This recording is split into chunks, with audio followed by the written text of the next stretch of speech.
जखर्या अध्याय 1। दार यावेशाच्या कारकिर्दीच्या दुसऱ्या वर्षी 8व्या महिन्यात इद्दोचा पुत्र बरेख्या याचा पुत्र जखर्या संदेष्टा याला परमेश्वराचे वचन प्राप्त झाले ते हे, परमेश्वर तुमच्या वाडवडिलांवर फार कोपायमान झाला, म्हणून तू त्यास असे सांग, सेनाधीश परमेश्वर म्हणतो, मजकडे वळा, म्हणजे मी तुम्हाकडे वळेन, असे सेनाधीश परमेश्वर म्हणतो. तुम्ही आपल्या पूर्वजांसारखे होऊ नका. त्यास पूर्वीच्या संदेष्ट्यांनी कंठरवाने सांगितले की, सेनाधीश परमेश्वर म्हणतो, आपल्या कुमार्गापासून व आपल्या दुष्कर्मापासून परावृत्त व्हा. पण त्यांनी माझे ऐकले नाही, मनावर घेतले नाही, असे परमेश्वर म्हणतो. तुमचे पूर्वज आता कोठे आहेत? संदेष्टे तरी सर्व काळ जगतात काय? असे असता माझे सेवक म्हणजे संदेष्टे, यास जी वचने व नियम मी आज्ञापिले होते, त्यांनी तुमच्या पूर्वजास गाठिले नाही काय? तेव्हा त्यांनी वळून म्हटले, आमचा आचार व कर्मे याप्रमाणे आमचे करण्याचा सेनाधीश परमेश्वराचा मानस होता, त्याप्रमाणे त्याने आमचे केले आहे. दार यावेशाच्या कारकिर्दीच्या दुसऱ्या वर्षी 11व्या म्हणजे शबाट महिन्याच्या 24व्या दिवशी इद्दोचा पुत्र बरेख्या याचा पुत्र जखर्या संदेष्टा याला परमेश्वराचे वचन प्राप्त झाले ते हे, मला रात्री दृष्टांत झाला तो असा, एक मनुष्य तांबड्या घोड्यावर स्वार झाला असून तळवटीतल्या मेंदीच्या झुडपांमध्ये उभा होता. त्याच्या मागे तांबडे, सावळे व पांढरे घोडे होते. मी म्हणालो, माझ्या प्रभू, हे कोण आहेत? तेव्हा मजबरोबर भाषण करणारा दिव्यदूत म्हणाला, हे कोण आहेत ते मी तुला दाखवितो. तेव्हा मेंदीच्या झुडपात उभे असलेल्या पुरुषाने उत्तर दिले की, पृथ्वीवर फेरी करण्यासाठी परमेश्वराने ज्यास पाठविले ते हे. तेव्हा त्यांनी मेंदीच्या झुडपात उभे असलेल्या परमेश्वराच्या दिव्यदूताला उत्तर दिले की, आम्ही पृथ्वीतून फेरी करून आलो आहो.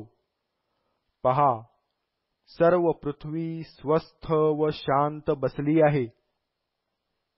तेव्हा परमेश्वराचा दिव्यदूत म्हणाला, हे सेनाधीश परमेश्वरा, तू आज 70 वर्षे यरुशलेम व यहुदाची नगरे यावर कोपायमान झाला आहेस. त्यावर तू कोठवर करुणा करणार नाहीस. तेव्हा मजबरोबर भाषण करणाऱ्या दिव्यदूताला परमेश्वर चांगले व सांत्वनदायक शब्द बोलला. मग मजबरोबर भाषण करणारा दिव्यदूत मला म्हणाला, असे जाहीर कर की, सेनाधीश परमेश्वर म्हणतो, यरुशलेम व सियोन याविषयी मी अतिशयित ईर्ष्यायुक्त झालो आहे. जी राष्ट्रे स्वस्थ आहेत त्यावर माझा राग फार पेटला आहे, कारण मी थोडासा रागवलो होतो, पण त्यांनी अरिष्ट वाढविले. यास्तव परमेश्वर म्हणतो, मी करुणायुक्त होऊन पुन्हा यरुशलेमेकडे वळत आहे. त्यात माझे मंदिर बांधितील असे सेनाधीश परमेश्वराचे म्हणणे आहे. यरुशलेमेवर मापनसूत्र लावितील. पुनः पुकारून सांग की सेनाधीश परमेश्वर म्हणतो, माझी नगरे पुन्हा सुबत्तेने भरून जातील. परमेश्वर पुन्हा सियोनेचे सांत्वन करील. तो पुन्हा यरुशलेमेस निवडील. मी आपले डोळे वर करून पाहिले, तो पहा, 4 शृंगे दृष्टीस पडली. मजबरोबर भाषण करणाऱ्या दिव्यदूताला मी विचारिले, ही काय आहेत? त्याने मला म्हटले, ज्यामुळे यहूदा, इस्रायल व यरुशलेम ही परागंदा झाली आहेत, ती ही शृंगे. आणखी परमेश्वराने मला 4 लोहार दाखविले. मी विचारिले, यांचे येथे काय काम? तो मला म्हणाला, ज्यांनी यहूदास परागंदा करून कोणास आपले डोके वर काढू दिले नाही, ती ही शृंगे आहेत. परंतु आता त्यास भेदरवून सोडावे व ज्या राष्ट्रांनी यहूदास परागंदा करण्यासाठी त्याच्या भूमीविरुद्ध आपले शृंग उचलिले, त्यांची शृंगे पाडून टाकावी म्हणून हे आले आहेत. जखर्या अध्याय 2.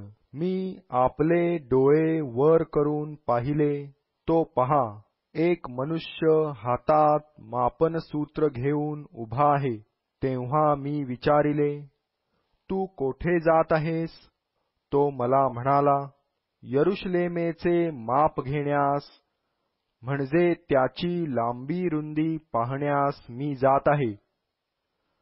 आणि पहा, मजबरोबर भाषण करणारा दिव्यदूत जाऊ लागला.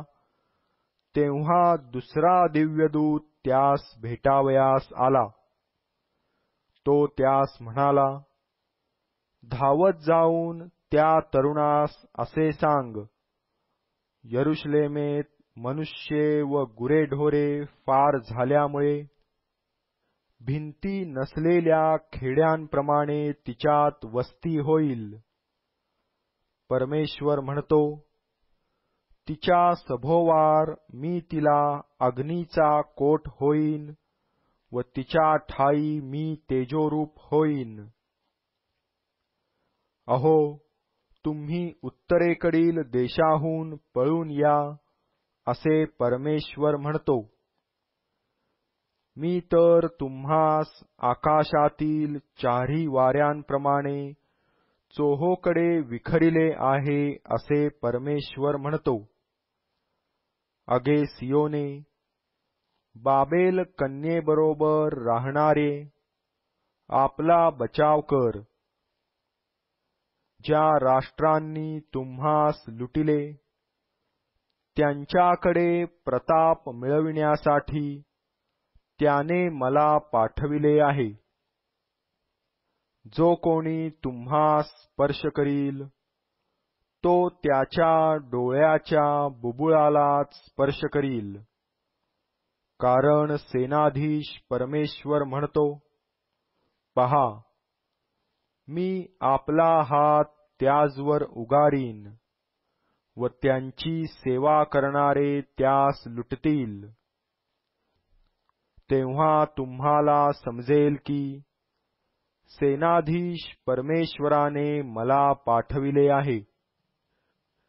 हे सियोन कन्ये, जय जयकार व उल्हास कर, कारण पहा, मी येईन, मी तुझ्यात वस्ती करीन, असे परमेश्वर म्हणतो. त्या दिवसात बहुत राष्ट्रे परमेश्वराला येऊन मिळतील व माझी प्रजा बनतील. मी तुझ्या ठाई वस्ती करीन. मग तुला समजेल की सेनाधीश परमेश्वराने मला तुझकडे पाठविले आहे.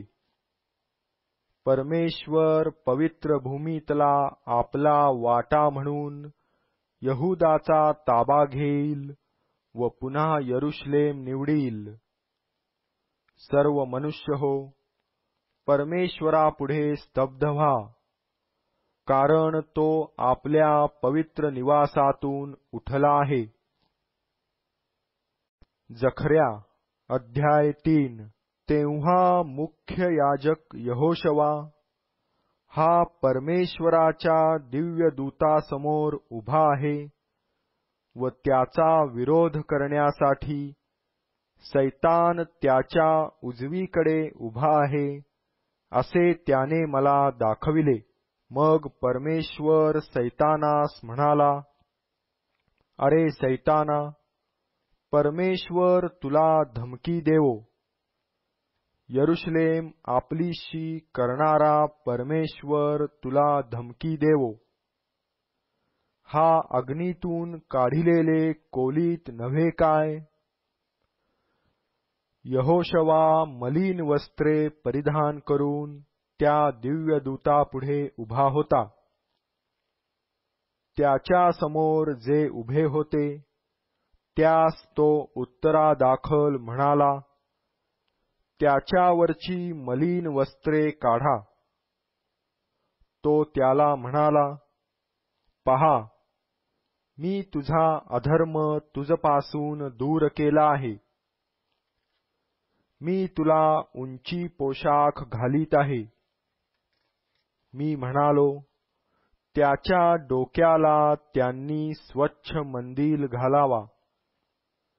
तेव्हा त्यांनी त्याला स्वच्छ मंदिल व पोशाख घातला आणि परमेश्वराचा दिव्यदूत जवळ उभा होता.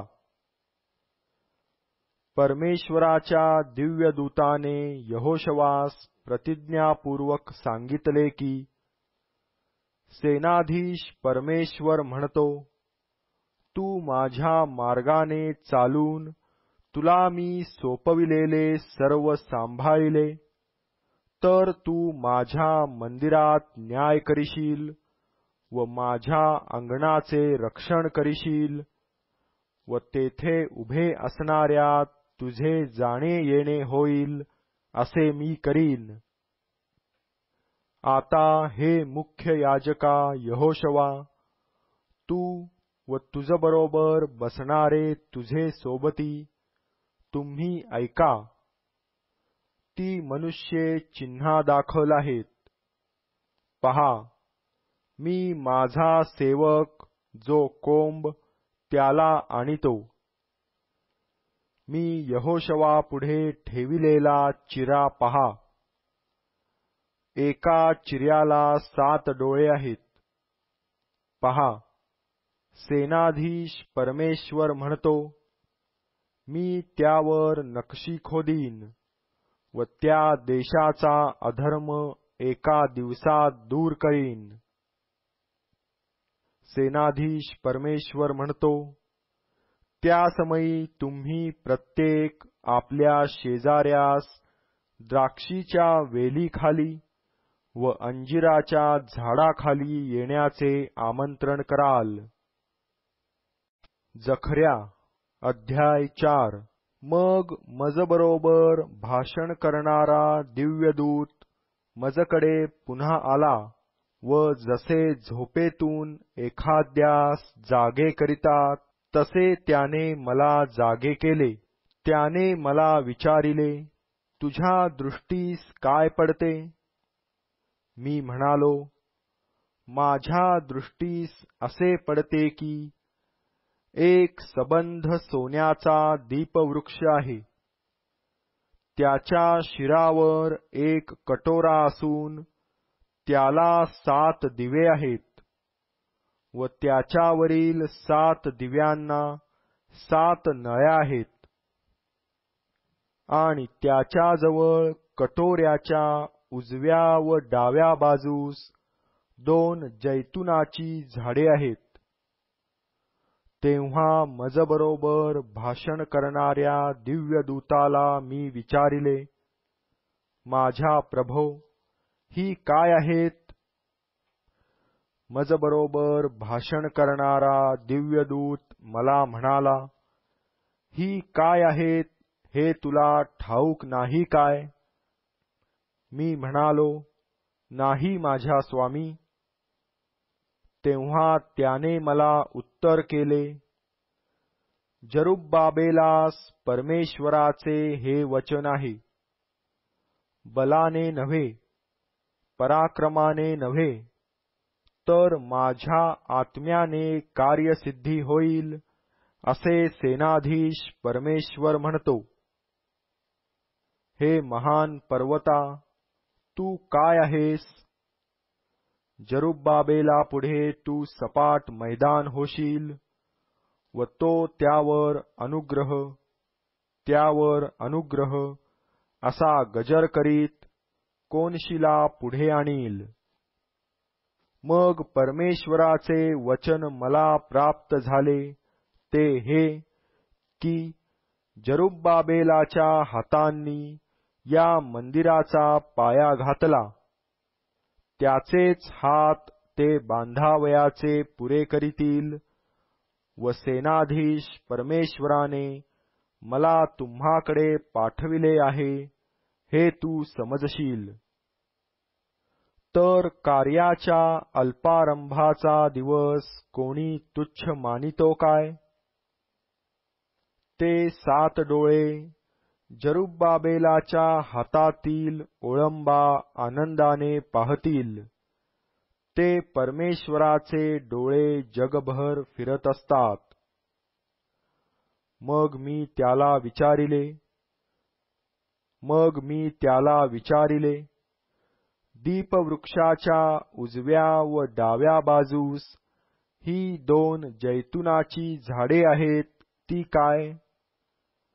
दुसऱ्यांदा मी त्याला विचारिले, या 2 सुवर्णाच्या तोट्यांजवळच्या सुवर्णरूप तेलाचा प्रवाह स्त्रवणाऱ्या ह्या 2 जैतुनाच्या फांद्या काय आहेत? त्याने मला म्हटले, त्या काय आहेत हे तुला ठाऊक नाही काय? मी म्हटले, नाही माझ्या स्वामी. तेव्हा त्याने म्हटले, अखिल पृथ्वीच्या प्रभूजवळ उभे राहणारे हे 2 अभिषिक्त आहेत. जखर्या अध्याय 5. मी पुन्हा डोळे वर करून पाहिले तो पहा, एक उडता पट दृष्टीस पडला. त्याने मला विचारिले, तुला काय दिसते? मी म्हणालो, मला एक उडता पट दिसतो. त्याची लांबी 20 हात व रुंदी 10 हात आहे. तो मला म्हणाला, या सर्व देशाला प्राप्त होणारा शाप तो हा पट आहे.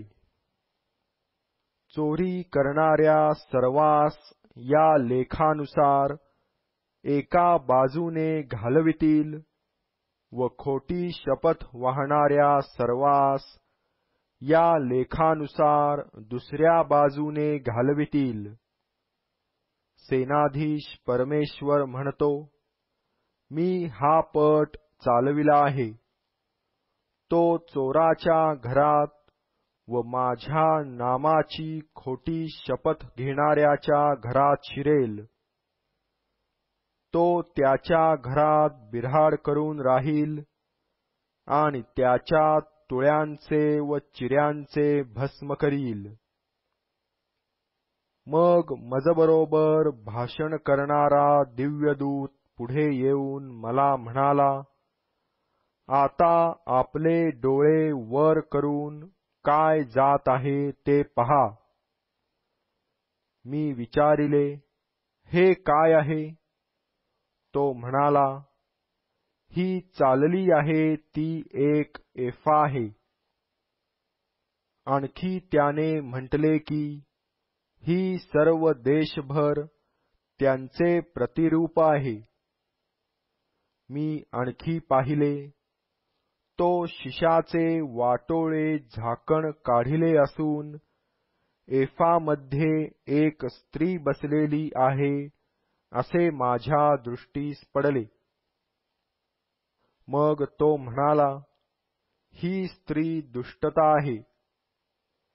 तेव्हा त्याने तिला एफामध्ये कोंबून तोंडावर शिशाचे वाटोळे झाकण बसविले. मग मी डोळे वर करून पाहिले, तो पहा, 2 स्त्रिया निघाल्या. त्यांच्या पंखात वारा भरला होता. त्यांचे पंख करकोच्याच्या पंखासारखे होते. त्यांनी ती एफा उचलून आकाश व पृथ्वी यांच्या मधल्या मार्गाने नेली. मग मजबरोबर भाषण करणाऱ्या दिव्यदूताला मी विचारिले, ते ती एफा घेऊन कोठे जात आहेत? तो मला म्हणाला, शिनार देशात तिजसाठी घर बांधावे म्हणून ती ते नेत आहेत. ते तयार झाले म्हणजे ती तेथे तिच्या स्थानी स्थापितील. जखर्या अध्याय 6. पुनः मी आपले डोळे वर केले, तो पहा, 2 पर्वतांमधून 4 रथ येत आहेत असे दिसले. ते पर्वत पितळेचे होते. पहिल्या रथाला तांबडे घोडे होते, दुसऱ्या रथाला काळे घोडे होते, तिसऱ्या रथाला पांढरे घोडे होते व चौथ्या रथाला कबरे लालसर घोडे होते. तेव्हा मजबरोबर भाषण करणाऱ्या दिव्यदूताला मी विचारिले, माझ्या स्वामी, हे काय आहेत? दिव्यदूताने मला उत्तर केले, हे आकाशातले 4 वारे आहेत. ते अखिल पृथ्वीच्या प्रभूच्या हुजुरास असून आता बाहेर निघत आहेत. काळे घोडे असलेला रथ उत्तर देशी जात आहे. पांढरे घोडे त्यांच्या मागून जात आहेत. कबरे घोडे दक्षिण देशी जात आहेत. तांबडे घोडेही बाहेर गेले. त्यांचा पृथ्वीवर फिरण्याचा रोख होता. त्यास तो म्हणाला, चला, पृथ्वीवर फिरा. तेव्हा ते पृथ्वीवर फिरले. मग त्याने मला हाक मारून म्हटले, पहा, उत्तर देशी जाणाऱ्यांनी उत्तर देशात माझा आत्मा शांत केला आहे. मग परमेश्वराचे वचन मला प्राप्त झाले की, बंदिवासातून आलेल्या लोकांपैकी हेल्दै, तोबिया व यदया यांच्या माणसास बरोबर घे. ते बाबेलाहून येऊन सफन्याचा पुत्र योशिया यांच्या घरी उतरले आहेत. तेथे आजच्या आज जा. सोने रुपे घेऊन मुकुट घडीव व तो यहोसादाकाचा पुत्र यहोशवा मुख्य याजक याच्या मस्तकी घाल. त्याला सांग की, सेनाधीश परमेश्वर म्हणतो, पहा, एक पुरुष ज्याचे नाव कोंब असे आहे, तो आपल्या स्थानी उगवेल व तो परमेश्वराचे मंदिर बांधील. तोच परमेश्वराचे मंदिर बांधील. तो वैभवशाली होईल व आपल्या सिंहासनावर बसून सत्ता चालवील. तो आपल्या सिंहासनावर याजकही होईल. या दोहोत शांततेची सल्लामसलत होईल. तो मुकुट हेलेम, तोबिया, यद्या व सफन्याचा पुत्र हेन यांचे परमेश्वराच्या मंदिरात स्मारक होईल. मग जे दूर आहेत ते येतील व परमेश्वराचे मंदिर बांधण्यास हातभार लावितील, आणि सेनाधीश परमेश्वराने मला तुम्हाकडे पाठविले आहे हे तुम्हाला कळून येईल. परमेश्वर तुमचा देव याचे तुम्ही लक्ष देऊन ऐकाल तर हे घडून येईल. जखर्या अध्याय 7. दार्यावेश राजाच्या कारकिर्दीच्या 4थ्या वर्षी असे झाले की 9व्या म्हणजे किसलेव महिन्याच्या चतुर्थीला परमेश्वराचे वचन जखर्यास प्राप्त झाले. तेव्हा बेथेलकरांनी शरेसर, रगेम्मेलेक व त्यांचे लोक यास परमेश्वराचा अनुग्रह मागण्यास आणि सेनाधीश परमेश्वराच्या मंदिरात राहणारे याजक व संदेष्टे यास असे विचारण्यास पाठविले की आम्ही वर्षानुवर्ष करीत आलो तसे 5व्या महिन्यात एकांती बसून रुदन करावे काय? मग सेनाधीश परमेश्वराचे वचन मला प्राप्त झाले की तू या देशातील सर्व लोकास व याजकास विचार, तुम्ही 70 वर्षे 5व्या व 7व्या महिन्यात उपोषण व रुदन केले तेव्हा खरोखर माझ्यासाठी उपोषण केले काय? तुम्ही खाता पिता तेव्हा आपल्यासाठीच खात पीत नाही काय? यरुशलेम वसलेले व आबादी आबाद होते आणि त्याच्या सभोवतालचे गाव तसेच दक्षिण देश व तळवट यात वस्ती होती.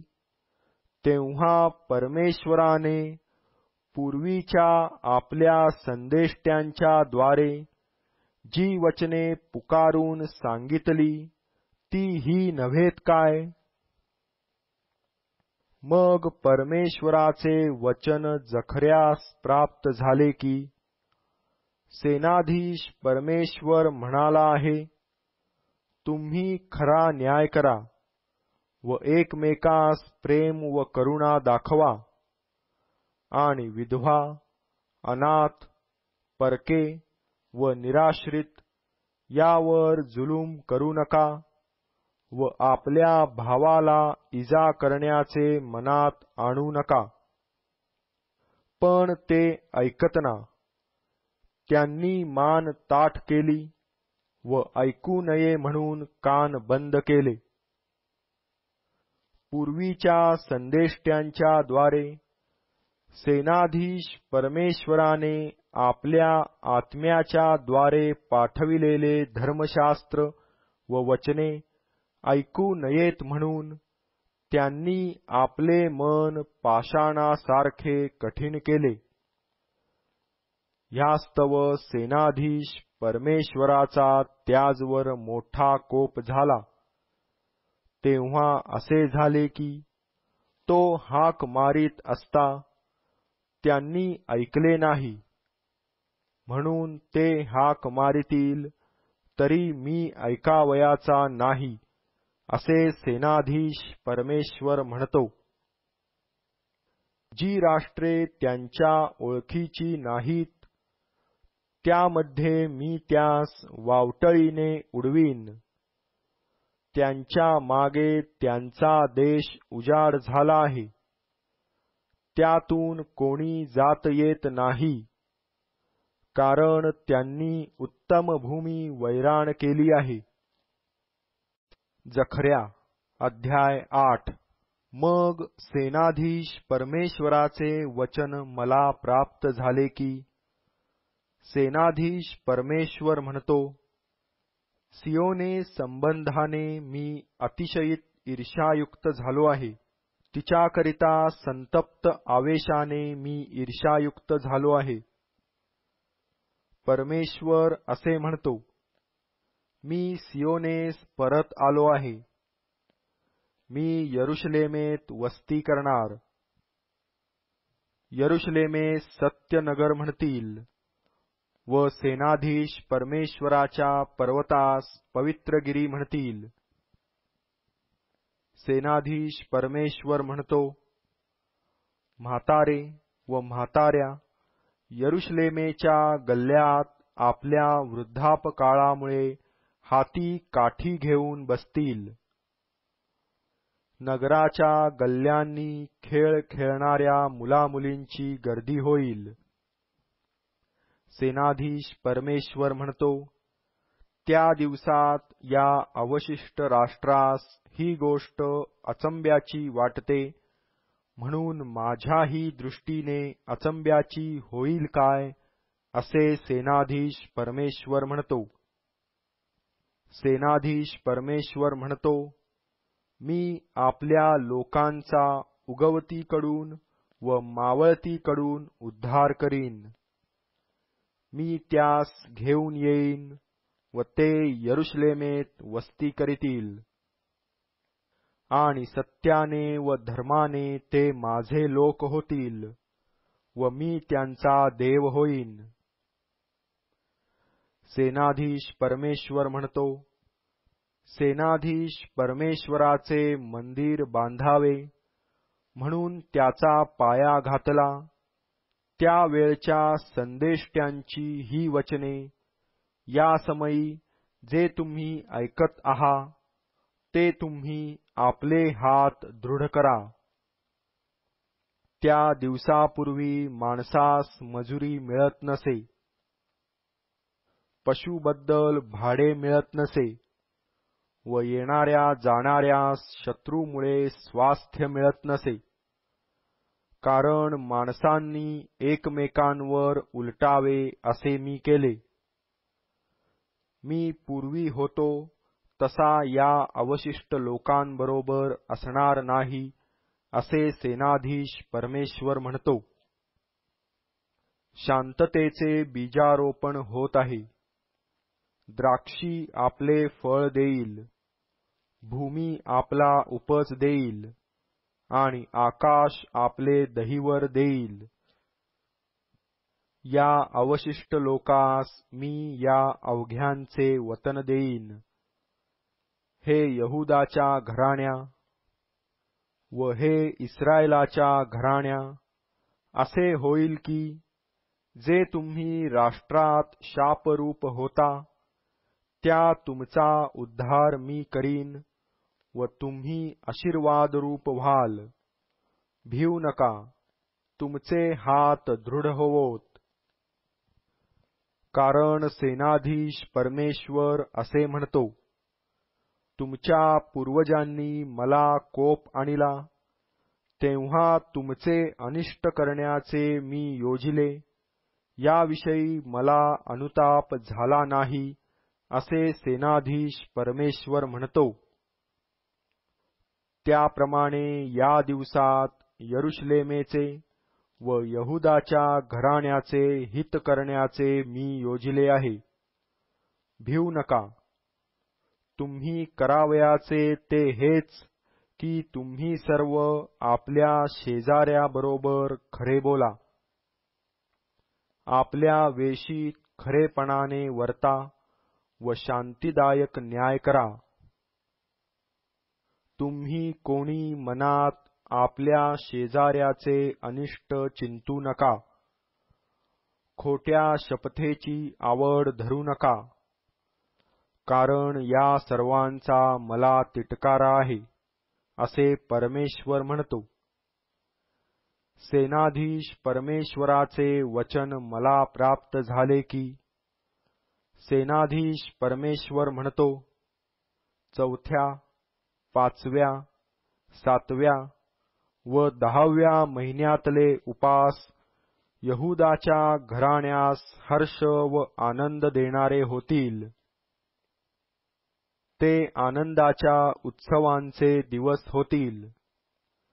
म्हणून सत्य व शांती यांची आवड धरा. सेनाधीश परमेश्वर असे म्हणतो, राष्ट्रे व अनेक नगराचे रहिवासी येतील अशी वेळ येईल. एका नगराचे रहिवासी दुसऱ्या नगरास जाऊन म्हणतील, आपण त्वरेने जाऊन परमेश्वराजवळ अनुग्रह मागू व सेनाधीश परमेश्वराच्या चरणी लागू. मीही जातो. पुष्कळ लोक व असमर्थ राष्ट्रे यरुशलेमेत सेनाधीश परमेश्वराच्या चरणी लागण्यास व परमेश्वराजवळ अनुग्रह मागण्यास येतील. सेनाधीश परमेश्वर असे म्हणतो की, त्या दिवसात सर्व भाषा बोलणाऱ्या राष्ट्रांपैकी 10 जण यहुदी माणसाचा पदर धरून म्हणतील, आम्ही तुम्हाबरोबर येतो, कारण देव तुम्हाबरोबर आहे असे आम्ही ऐकले आहे. जखर्या अध्याय 9. हद्राक देशाविषयी परमेश्वराची वाणी. ती दिमिश्कास पोहोचवून तेथे स्थिर होईल, कारण परमेश्वराची नजर मनुष्यजातीकडे व इस्रायलाच्या सर्व वंशाकडे आहे. त्याच्या सीमेवरल्या हमाथाकडे आणि सोर व सिदोन याकडेही ती आहे, कारण ती फार शहाणी आहेत. सोराने आपणासाठी मजबूत दुर्ग बांधिला, धुळीप्रमाणे रुप्याचा व रस्त्यावरील चिखलाप्रमाणे सोन्याचा संचय केला. पहा, प्रभू त्याची सत्ता काढून घेईल, त्याची तटबंदी समुद्रात टाकील, ते अग्नीने भस्म होईल. अश्कलोन हे पाहून घाबरेल, गज्जाही हे पाहून वेणा देईल व एक्रोनही असेच करील, कारण त्याची आशा नष्ट होऊन ते लज्जित होईल. गज्जात राजा नाही असे होईल, अश्कलोनात वस्ती व्हावयाची नाही. अशदोदात जारज वस्ती करील व मी पलिष्ट्यांचा अभिमान नाहीसा करीन. मी त्याच्या मुखातले रक्त व त्याच्या दातातले अमंगळ पदार्थ काढून टाकीन. तोही आमच्या देवासाठी बचावून राहील. तो यहुदातल्या सरदारासारखा होईल व एक्रोन यबूशासारखा होईल. कोणी येऊ जाऊ नये म्हणून मी सैन्य रोखण्यासाठी माझ्या मंदिराभोवती तळ देईन. जुलूम करणारा पुन्हा त्याजवर चाल करून जाणार नाही, कारण आता मी प्रत्यक्ष आपल्या डोळ्यांनी पाहिले आहे. सियोन कन्ये, जोराने आनंदाचा गजर कर. यरुशलेम कन्ये, गजर कर. पहा, तुझा राजा तुझकडे येत आहे. तो न्यायी व यशस्वी आहे. तो लीन आहे. गाढवावर, गाढवीच्या पिलावर म्हणजे शिंगरावर बसून येत आहे. एफ्राईमातले रथ, यरुशलेमेतले घोडे मी नष्ट करीन. युद्धधनुष्य तोडून टाकण्यात येईल. तो राष्ट्रांबरोबर शांतीच्या गोष्टी बोलेल. त्याचे अधिपत्य प्रत्येक समुद्रावर व फरात नदापासून तो पृथ्वीच्या दिगंतापर्यंत चालेल. तुझविषयी म्हणशील तर, तुझ्याबरोबर केलेल्या कराराच्या रक्तसिंचनामुळे मी तुझ्या बंदिवानास निर्जल गर्तेतून मुक्त करीन. आशा धरून राहिलेले बंदिवान हो, दुर्गाकडे परत या. आज मी हे जाहीर करीतो की मी तुला दुप्पट प्रतिफळ देईन. मी यहुदा रूप धनुष्य वाकवून एफ्राईम रूप बाण लाविला आहे.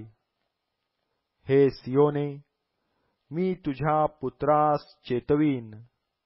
हे ग्रीसा, त्यांना तुझ्या पुत्रांविरुद्ध चेतवीन.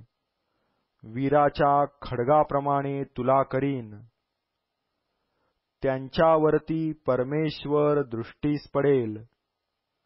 त्याचे बाण विद्युल्लतेसारखे सुटतील.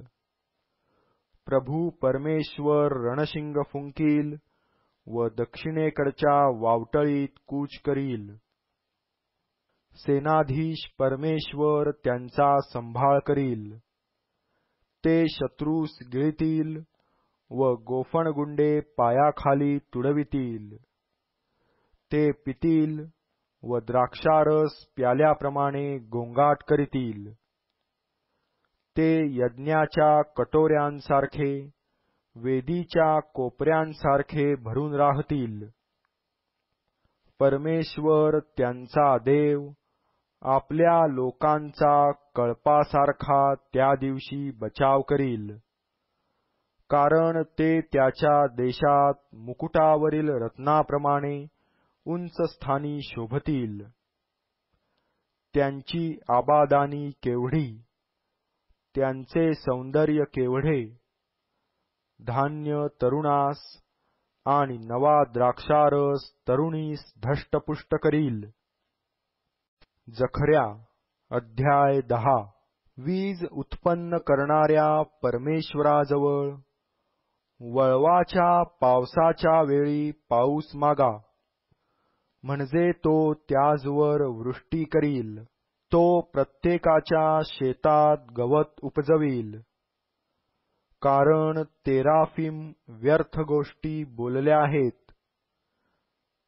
दैवज्ञांनी खोटा दृष्टांत पाहिला आहे व फसविणारी स्वप्ने सांगितली आहेत. ते कोरडा धीर देतात. यामुळे ते मेंढरांप्रमाणे भटकले आहेत. त्यास कोणी मेंढपाळ नसल्यामुळे त्याजवर जुलूम होत आहे. मेंढपाळांवर माझा क्रोध भडकला आहे. बोकडांचे मी शासन करीन. कारण सेनाधीश परमेश्वराने आपला कळप, जे यहुदाचे घराणे, त्याची भेट घेतली आहे. तो त्यास आपल्या लढाईच्या सजविलेल्या घोड्यासारखे करील. त्याच्यापासूनच कोनशिला, त्याच्यापासूनच खुंटी, त्याच्यापासूनच युद्धधनुष्य, त्याच्यापासूनच प्रत्येक अधिकारी निघतो. वाटेतला चिखल तुडवीत युद्धाला निघालेल्या योद्ध्याप्रमाणे ते होतील. ते युद्ध करीतील, कारण परमेश्वर त्यांच्याबरोबर आहे. घोडेस्वार फजित होतील. मी यहुदाच्या घराण्यास शक्ती पुरवीन. योसेफाच्या घराण्याची मुक्तता करीन. देशात त्यांची वस्ती करीन. कारण त्याजवर मी करुणा केली आहे. मी त्यांचा त्याग केलाच नाही असे ते होतील. कारण मी परमेश्वर त्यांचा देव आहे. मी त्यांचे ऐकेन. एफ्राईम वीरासारखा होईल. द्राक्षारसाने होते तसे त्याचे हृदय हर्षित होईल. त्यांची मुले हे पाहून उल्हास पावतील. त्यांचे हृदय परमेश्वराच्या ठायी आनंदेल. मी शीळ घालून त्यास जमा करीन, कारण मी त्यास सोडवून घेतले आहे. त्यांची पूर्वी वृद्धी झाली तशी ते वृद्धी पावतील. मी राष्ट्रांमध्ये त्यांची पेरणी करीन. दूर देशात ते माझे स्मरण करीतील. ते आपल्या मुलांसहित जिवंत राहून माघारी येतील. मी त्यास मिसर देशातून माघारी आणीन. अश्शूर देशातून त्यास एकत्र करीन. गिलाद व लबानोन यांच्या भूमीवर त्यास आणीन. त्यास जागा पुरावयाची नाही. तो संकट समुद्रातून पार जाऊन समुद्र लहरीस दबकावील. नील नदीचे सर्व गहिरे पाणी सुकून जाईल. अश्शूराचा गर्व उतरेल. मिसरचे राजवेत्र निघून जाईल. मी त्यास परमेश्वराच्या ठायी बलवान करीन. ते त्याच्या नामाने येतील जातील असे परमेश्वर म्हणतो. जखर्या अध्याय 11. हे लबानोना, आपल्या वेशी उघड, म्हणजे अग्नी तुझे गंधसरू भस्म करील. हे देवदारू, हाय हाय कर, कारण गंधसरू पडला आहे. वृक्षराज नष्ट झाले आहेत. बाशानाच्या ओक वृक्षांनो, हाय हाय करा, कारण निबिड वन जमीनदोस्त झाले आहे. ऐका, मेंढपाळांचा हाहाकाराचा शब्द होत आहे, कारण त्यांचे वैभव लयास गेले आहे. ऐका, तरुण सिंहांची थोर गर्जना होत आहे, कारण यार्देनेचे घोर अरण्य लयास गेले आहे. परमेश्वर माझा देव म्हणतो, वधासाठी नेमिलेल्या मेंढरास चार. त्यांचे मालक त्यांचा वध करीतात व आपणाला निर्दोष समजतात. त्यांची विक्री करणारे म्हणतात की परमेश्वराचा धन्यवाद होवो. मी श्रीमंत झालो आहे. त्यांचे स्वतःचे मेंढपाळ त्यावर काही दया करीत नाहीत. मी या देशाच्या रहिवाशांवर यापुढे दया करणार नाही, असे परमेश्वर म्हणतो. पण मी त्यास एकमेकांच्या व राजाच्या हाती देईन. ते देश नष्ट करीतील व मी त्यास त्यांच्या हातातून सोडविणार नाही. मी वधासाठी नेमिलेल्या मेंढरास चारिले. मेंढरातल्या अतिशयीत दुबळ्यास चारिले. मी 2 काठ्या घेतल्या. एकीचे नाव रमणीयता असे ठेविले आणि दुसरीचे नाव बंधन असे ठेविले व मी त्या कळपास चारिले. मी एका महिन्यात 3 मेंढपाळ कापून टाकिले, कारण माझ्या जीवाला त्यांचा कंटाळा आला व त्यांच्या जीवास माझा कंटाळा आला. मग मी म्हणालो, मी यापुढे तुम्हास चारणार नाही. कोणी मेले तर मरू द्या, कोणी नष्ट झाले तर होऊ द्या. वाचून राहिलेल्यास एकमेकांचे मांस खाऊ द्या. सर्व राष्ट्रांबरोबर मी केलेला करार मोडावा म्हणून रमणीयता नावाची काठी मी घेतली आणि तिचे मोडून तुकडे केले. त्या दिवशी ती मोडली, तेव्हा ज्यांनी माझे ऐकले होते असे त्या कळपात असलेले अतिशयीत दुबळे समजले की हे परमेश्वराचे वचन आहे. मग मी त्यास म्हणालो, तुम्हास बरे दिसले तर मला माझे वेतन द्या, नाही तर जाऊ द्या. तेव्हा त्यांनी मला माझे वेतन 30 रुपये तोलून दिले.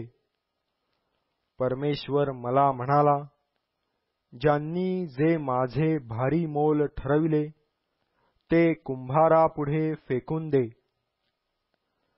तेव्हा ते 30 रुपये घेऊन मी परमेश्वराच्या मंदिरात कुंभारापुढे फेकून दिले.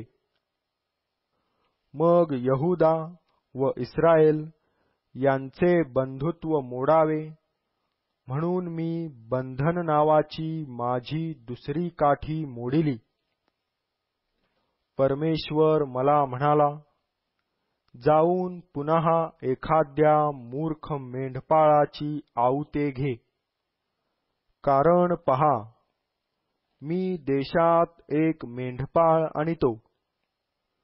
तो मरावयाच्या लागास आलेल्यांकडे ढुंकून पाहणार नाही. भटकलेल्या मेंढरास तो धुंडणार नाही. मोडलेल्यास बरे करणार नाही. धडधाकटांचे तो पालन करणार नाही. तर पुष्ट मेंढरांचे मांस तो खाईल व त्याच्या खुरांचे तुकडे तुकडे करील. कळपास सोडून देणाऱ्या कवडीमोल मेंढपाळास धिक्कार असो. त्याच्या बाहूवर व त्याच्या उजव्या डोळ्यावर तरवार चालेल. त्याचा बाहू सुकेल. त्याचा उजवा डोळा अगदी अंध होईल. जखर्या अध्याय 12. इस्रायलाविषयी परमेश्वराची वाणी.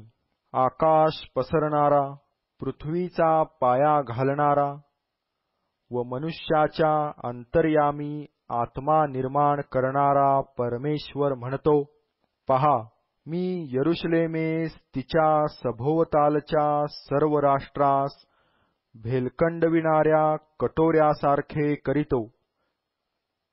यरुशलेमेला घेरीतील तेव्हा यहूदाचीही तीच गत होईल. त्या दिवशी असे होईल की सर्व राष्ट्रांना भारी पाषाणासारखे असे मी यरुशलेमेस करीन. जे कोणी तो उचलतील ते स्वतःला जखम करून घेतील. पृथ्वीवरील सर्व राष्ट्रे त्याविरुद्ध जमतील. परमेश्वर म्हणतो, त्या दिवशी मी प्रत्येक घोड्यास बुजवीन व त्यावरील स्वारास वेडे करीन. मी आपले डोळे उघडून यहूदाच्या घराण्याकडे पाहीन व राष्ट्रांच्या प्रत्येक घोड्यास अंधत्व आणीन. तेव्हा यहूदाचे सरदार आपल्या मनात म्हणतील की, यरुशलेमेचे रहिवासी आपला देव सेनाधीश परमेश्वर याच्या योगे मला पाठबळासारखे आहेत. त्या दिवशी मी यहूदाच्या सरदारास लाकडाखालच्या अगटीसारखे, पेंढ्याखालच्या जळत्या मशालीसारखे करीन. ते उजवीकडील व डावीकडील सभोवतालच्या सर्व राष्ट्रास खाऊन टाकीतील. यरुशलेम आपल्या पूर्वीच्या जागी म्हणजे यरुशलेमेच्या जागी पुन्हा वसेल. परमेश्वर प्रथम यहूदाचे डेरे बचावील, म्हणजे दाविदाच्या घराण्याचे वैभव आणि यरुशलेम निवासी जनांचे वैभव यहूदावर वरचढ व्हावयाचे नाही. त्या दिवशी परमेश्वर यरुशलेमे निवाशांचे रक्षण करील. त्या दिवशी त्यातला निर्बल दाविदासमान होईल व दाविदाचे घराणे देवासमान म्हणजे अर्थात त्यांच्या अग्रगामी परमेश्वराच्या दिव्यदूतासमान होईल. त्या दिवशी असे होईल की यरुशलेमेवर चढाई करून येणाऱ्या सर्व राष्ट्रांचा नाश करण्याची मी खटपट करीन आणि मी दाविदाच्या घराण्यावर व यरुशलेम निवाशांवर कृपा व विनवणी यांच्या आत्म्याचा वर्षाव करीन, आणि ज्या मला त्यांनी विंधिले त्या मजकडे ते पाहतील. एकुलत्या एका पुत्रासाठी शोक करावा तसे ते त्यासाठी शोक करीतील. ज्येष्ठ पुत्राबद्दल जसा कोणी अत्यंत खेद करीतो तसा ते त्याबद्दल खेद करीतील. त्या दिवशी मगिद्दोनाच्या खोऱ्यातील हदाद्रिमोनाच्या आकांताप्रमाणे यरुशलेमेत मोठा आकांत होईल. देश आक्रंदन करील, प्रत्येक कुटुंब वेगवेगळे आक्रंदन करील. इकडे दाविदाचे घराणे व इकडे त्याचा स्त्रीवर्ग, इकडे नाथानाचे घराणे व इकडे त्याचा स्त्रीवर्ग, इकडे लेवीचे घराणे व इकडे त्याचा स्त्रीवर्ग, इकडे शिमीचे घराणे व इकडे त्याचा स्त्रीवर्ग. उरलेल्या सर्व घराण्यातले लोक वेगळे व त्यांचा स्त्रीवर्ग वेगळा असे ते आक्रंदन करीतील. जखर्या अध्याय 13. पाप व अशुद्धता ही दूर करण्यास त्या दिवशी दाविदाच्या घराण्यासाठी व यरुशलेम निवाशांसाठी एक झरा फुटेल. सेनाधीश परमेश्वर म्हणतो, त्या दिवशी असे होईल की मी देशातून मूर्तींच्या नावाचा उच्छेद करीन.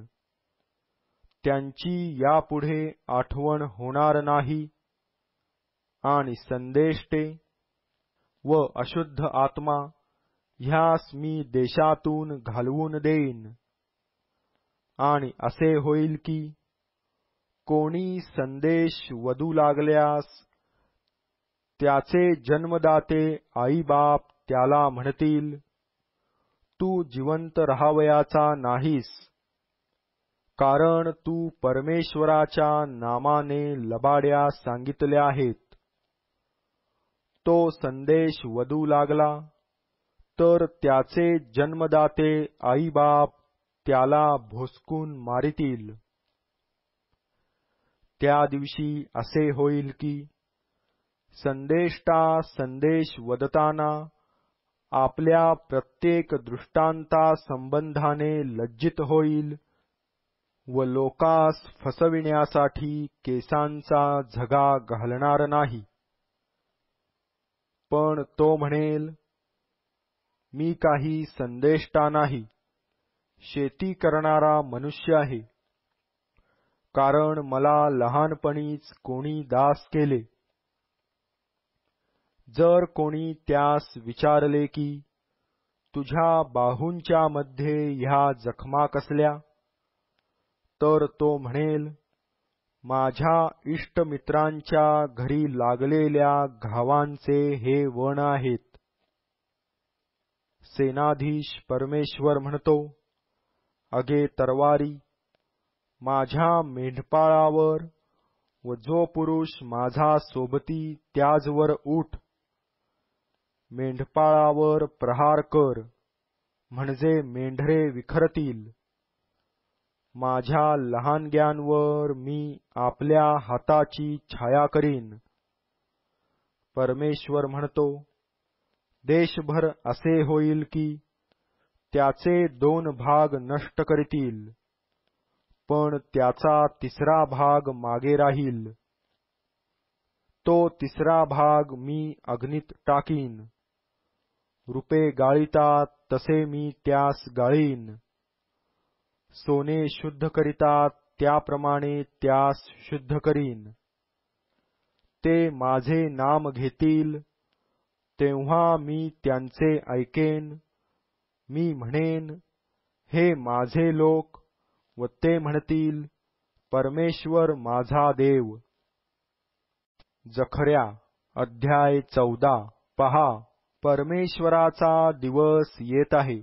त्या दिवशी तुझी लूट तुझ्या वस्तीत वाटून घेतील. यरुशलेमे बरोबर लढण्यास चढाई करून यावे, म्हणून मी सर्व राष्ट्रास जमा करीन.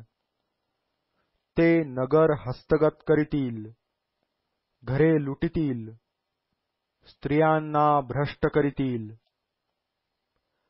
अर्धे नगर बंदिवासात जाईल, तरी अवशिष्ट लोक नगरातून नाहीतसे होणार नाहीत. तेव्हा परमेश्वर पुढे सरसावेल. पूर्वी युद्धसमयी ज्या प्रकारे त्याने युद्ध केले, त्या प्रकारे त्या राष्ट्रांबरोबर तो युद्ध करील. आणि त्या दिवशी यरुशलेमेसमोर पूर्वेस असलेल्या जैतून झाडांच्या डोंगराला त्याचे पाय लागतील. तेव्हा जैतून झाडांचा डोंगर पूर्व पश्चिम दुभागून मध्ये एक मोठे खोरे उत्पन्न होईल. अर्धा डोंगर उत्तरेकडे व अर्धा डोंगर दक्षिणेकडे सरेल. तुम्ही माझ्या डोंगराच्या खोऱ्याकडे धावाल, कारण डोंगरांचे खोरे आसलापर्यंत जाऊन भिडेल. व यहुदाचा राजा उज्जिया याच्या काळात झालेल्या भूमिकंपापासून जसे तुम्ही पळाला तसे पळाल. परमेश्वर माझा देव येईल. तुझ समागमे तुझे सर्व भक्त येतील. आणि त्या दिवशी असे होईल की प्रकाश असणार नाही. प्रकाशमान ज्योती विरघळून जातील. तो एक विशेष दिवस होईल. तो परमेश्वरालाच ठाऊक. तो ना धड दिवस ना धड रात्र असा होईल. तरी असे होईल की संध्याकाळी प्रकाश राहील. त्या दिवशी आणखी असे होईल की यरुशलेमेतून जिवंत पाण्याचे झरे फुटून वाहतील. अर्धे पूर्व समुद्राकडे व अर्धे पश्चिम समुद्राकडे वाहतील. उन्हाळ्यात व हिवाळ्यात तसेच होईल. तेव्हा परमेश्वर सर्व पृथ्वीवर राजा होईल. त्या दिवशी परमेश्वर तेवढा व त्याचे नाम तेवढे राहील. तेव्हा सर्व देश यरुशलेमेच्या दक्षिणेस असलेली गेबा व रिम्मोन यामधील अराबाप्रमाणे होईल. यरुशलेमेचा उद्धार होऊन बन्यामिनाच्या वेशीपासून पहिल्या वेशीपर्यंत, कोपराच्या वेशीपर्यंत, तसेच हनामेलाच्या बुरुजापासून राजाच्या द्राक्षकुंडापर्यंत ते आपल्या स्थळी वसेल.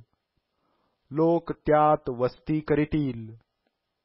यापुढे त्यावर शाप राहावयाचा नाही, तर ते निर्भय असे वसेल. तेव्हा ज्या राष्ट्रांनी यरुशलेमेबरोबर लढाई चालविली, त्या सर्वांचा संहार परमेश्वर ज्या मरीने करील ती ही. ते पायावर उभे असता त्यांचे मांस कुजेल. त्यांचे डोळे जागच्या जागी सडतील. त्यांच्या मुखात त्यांची जिव्हा सडेल. त्या दिवशी असे होईल की परमेश्वराकडून त्यांची फार त्रेधा उडेल. ते प्रत्येक आपापल्या शेजाऱ्याचा हात धरितील आणि त्या प्रत्येकाचा हात आपल्या शेजाऱ्याच्या हाताशी प्रतिकार करील. यहुदाही यरुशलेमेत युद्ध करील. आसपासच्या सर्व राष्ट्रातील धन जमा होईल. सोने, रुपे व पोशाख यांचा पूर लोटेल. तसेच या मरीप्रमाणे घोड्यावर, खेचरावर, उंटावर, गाढवावर व त्यांच्या लष्करात असलेल्या सर्व जनावरांवर मरी येईल. आणखी असे होईल की यरुशलेमेवर चढाई करून आलेल्या राष्ट्रांपैकी अवशिष्ट राहिलेले सर्व राजाधिराज सेनाधीश परमेश्वर याचे भजनपूजन करण्यासाठी व मंडपांचा सण पाळण्यासाठी प्रतिवर्षी यरुशलेमेस वर जातील. आणखी असे होईल की पृथ्वीवरील घराण्यांपैकी जे राजाधिराज सेनाधीश परमेश्वर याचे भजनपूजन करण्यास यरुशलेमेस जाणार नाहीत, त्यावर पर्जन्यवृष्टी होणार नाही. तसेच मिस्राचे घराणे वर चढून गेले नाही, तर त्याजवरही पर्जन्यवृष्टी होणार नाही. जी राष्ट्रे मंडपांचा सण पाळण्यासाठी वर चढून जाणार नाहीत, त्या सर्व राष्ट्रांवर परमेश्वर जी मरी पाठविणार ती यावरही येईल. मिस्रास व मंडपांचा सण पाळण्यास वर चढून जाणाऱ्या सर्व राष्ट्रास हीच शिक्षा होईल. त्या दिवशी घोड्यांच्या घंटांवर परमेश्वराला पवित्र अशी अक्षरे असतील आणि परमेश्वराच्या मंदिरातली बहुगुणी वेदीपुढल्या यज्ञांच्या कटोऱ्यांसारखी होतील. यरुशलेमेतील व यहुदातील प्रत्येक बहुगुणे सेनाधीश परमेश्वराला पवित्र होईल व सर्व यज्ञकर्ते येऊन ती घेतील व त्यात अन्न शिजवितील. त्या दिवसापासून पुढे सेनाधीश परमेश्वराच्या मंदिरात कोणी व्यापारी असणार नाही.